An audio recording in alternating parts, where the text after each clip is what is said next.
I'm Wade Mahaffey from Mechanicsville, Maryland.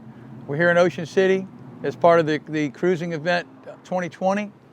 And I wanted to introduce my little Roadster project here that actually started about 35 years ago. The car is called Kids Stuff, and down at the bottom it says Safety Awareness Program for Young America. As a career firefighter, we would go to schools and we'd talk to kids about fire safety, stop, drop, and roll, smoke detectors, what they would do if they woke up in the middle of the night hearing a smoke alarm, how to call 911, even helmets on your bicycle, stuff like that. And I worked with the police departments on the Just Say No program. So I used the car to put out a public safety message. It was educational for the kids, and it was fun for me, and the whole hot rod thing and everything. But we also had a good message, and we had something that's good for the community.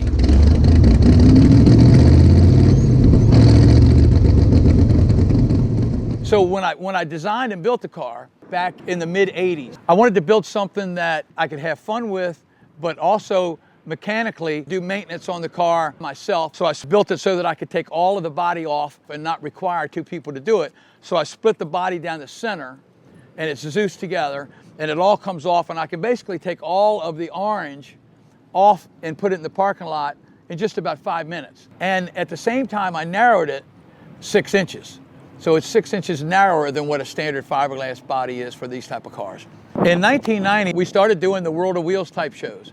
And right away, the car was a winner. It won class all the time. It won special awards for engineering, probably over a dozen, which to me was a win because I was the engineer. When the time came to race the car, it required that the car meet the specifications, the safety aspects and stuff like that per NHRA standards. So that meant that some of the chassis had to be reconstructed, which wasn't a big deal because I constructed all the stuff originally. And we used a 4130 chromoly tubing. The main thing was to build the car stronger and build the car to specifications for NHRA standards. But none of the body things changed at all. It won engineering awards with the National Hot Rod Association. And when you win an engineering award in NHRA, it's extra special because you're the builder yourself, and you're in competition with several hundred cars at the event. And we did the same thing with the IHRA, which is the International Show Car Association. So the engineering awards for me was like winning a race because I built the car. As a race car, it had a 427 Chevrolet big block with a power glide. It could run 8 seconds at 150 miles an hour. In 2000, I retired the car from drag racing, and we put it back to a street rod to continue to enjoy it.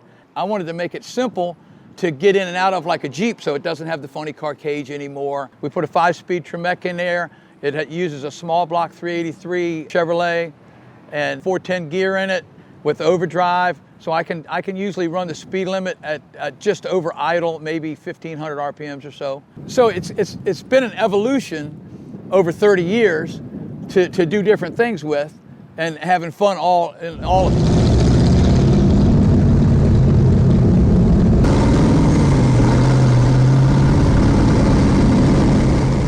Now, some of the things that are kind of neat on the car that you might not see everywhere is all-round tube. It's mostly mild steel now, whereas when we raced it, it was mostly chromoly. The car has actually had basically 3 different chassis in its lifetime. It had one when we first built it, then it was modified and enhanced to make it NHRA legal.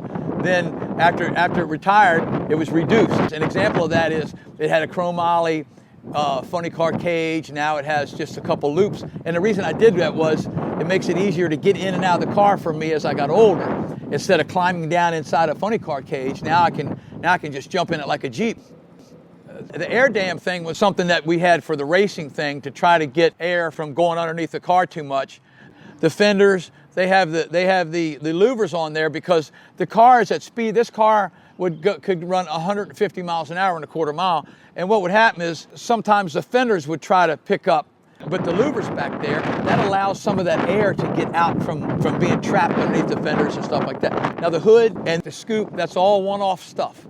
I made a mold for that double barrel type of scoop. And what I wanted to do is something different. So I made the scoop so the butterflies get operated from the throttle linkage on the carburetor which is an interior linkage inside the scooter. And that polished area with the blades on it and everything, it's not billet. Everybody looks at it and thinks somebody just did it on a CNC machine. That's actually 15 pieces of aluminum shaped, welded together, finished, and then polished. The exhaust basically came out the side when we raced it, although it was slightly different, but pretty close to the same thing.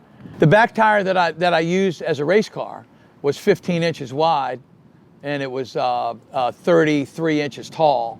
And these tires are almost that tall and basically the same width.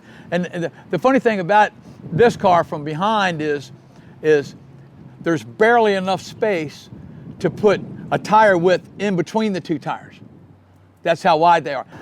And on the back, the NHRA, their standard is that if the vehicle is capable of 150 miles an hour, they want you to put a parachute on it. So what I did is I made a little stand off the back of the car that was mounted to the chassis. So even when I took the orange body off of it, the parachute and all stayed intact. So I didn't have to take the main straps off, and all I would do is take the orange body from around it. Then when I changed the car back over the street, I wanted the stick because I like the gears. I like to shift the car and stuff like that. So I made all new pedals, brake pedal, clutch pedal, gas pedal, sent them out, chromed them, stuff like that. Even though it's a little teeny car, it's extremely strong. It's still lightweight because of the way I designed and built it. And of course, you'll be able to see the other portions of the round tube that are up in the interior of the car that you can see. My whole theory with building the car, even from the start, was to put forth the effort into the building of the car,